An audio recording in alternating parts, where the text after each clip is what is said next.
are playing this game called Scary Story Ride.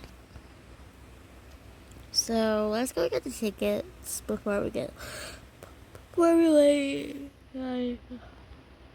It does allow you to purchase tickets. You may enter the other side of the ticket paper, etc. Thank you.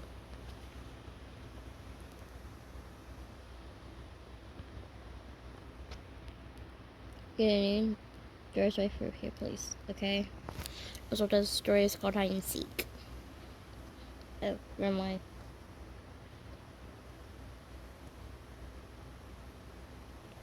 Yeah, we just check the basement.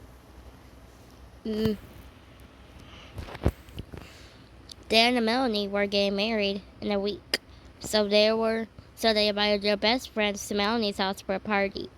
Ooh, a wedding! Melanie still didn't have childhood home, which was their favorite place to hang out when they were kids. Since they were kids. This can be good. Agreed. They all started talking about their favorite childhood game, hide and seek. No one plays hide and seek. Please. They decided to play the game, and Dan was picked to be the seeker. As they all attempt don't go hide in basements because you could get stuck. Like this person here. Dan began to capture Hunter as everyone ran to hide. She is dead. Dan finished counting.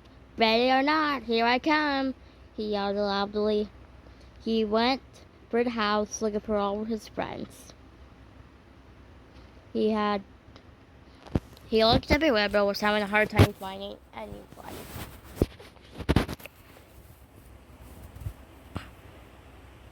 He finally found Jared in the kitchen pantry and pretzels. I don't even eat pretzels. Comment below if y'all eat pretzels, because I don't like pretzels. Yep, I'm a picky eater. Dan and Jared went back to the living room yelled for everyone to come out. Everyone came running back into the living room. They were having so much fun. Boy, where is your wife? They all started talking about where they were hiding. They laughed and laughed. Okay. After a few minutes, they noticed Melanie wasn't there. Oh, thank God they're not blind. Everyone began shouting her name. Melanie, you can come out now. But there's no answer. We are doomed. They were all getting nervous now. Okay, let's split up for her, Dan said. They all agreed and went to look for Melanie. They searched every square inch of the house, but could not find Melanie. Why couldn't y'all just check the basement? Jared and Grace even looked in the attic, but Melanie was nowhere to be found. I bet she was in a truck. Melanie's parents just got home from their night out, and Dan told them everything. Ma'am, I'm sorry, but I love your dress. An hour had passed, so Melanie's parents decided to call the police. The police searched the entire property, and there was no sign of Melanie anywhere. Oh no, this is a ditch. This is a disaster. This is a disaster. Let's ready to play hide and seek. They made a full report, put an IP, but there was nothing else they could do this time. They slowly left the house.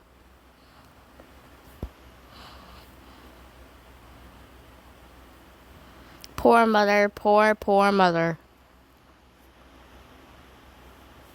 Oh no. No one ever saw or heard from Melanie again. Also, what I hate are jump scares. Dan blamed himself about thinking Melanie just didn't want to marry him, so perhaps she ran away. Aw, Dan, you don't need to feel bad. I feel bad myself. 15 years later, Dan was a very successful man, but he never got over for Melanie. The day mother called him, then one day Dan's mother called him. She told him that Melanie's parents were selling the house. Imagine if there was imagine there was a person in the truck or something.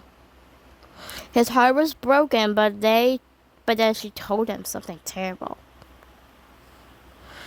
She told him that Mel's parents bought a movie company up to tons of things. They found something.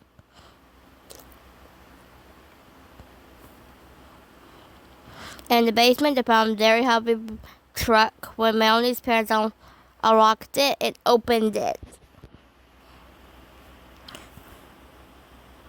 They found Melanie inside. That's where she was hiding. The trunk must have been locked when she got inside. Well, that was a hiding spot, but that was not a good one. Dan collapsed and began to cry. The one spot they did not check the basement. No one has ever hid there before. I don't hide in basements because that's gross. And Dan imagined poor Dan for calling out for help in the truck. Dan, help me, Dan. But Dan never came because he couldn't hear her. Poor Dan. Poor Dan. Dan has nightmares about Melanie in the truck all the time. He could hear her screaming for him to help her.